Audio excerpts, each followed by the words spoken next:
Yo me gusta velocidad, aunque llego por edad un poco tarde, y es lo que intento hacer este año.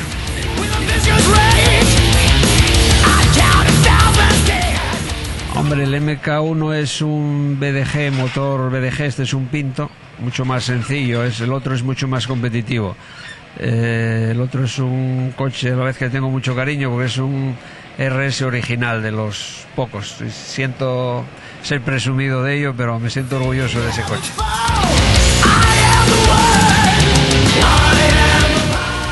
Lolo es coche y medio, si no fuera Lolo iría mucho más lento seguro. Estoy encantado de ir con él.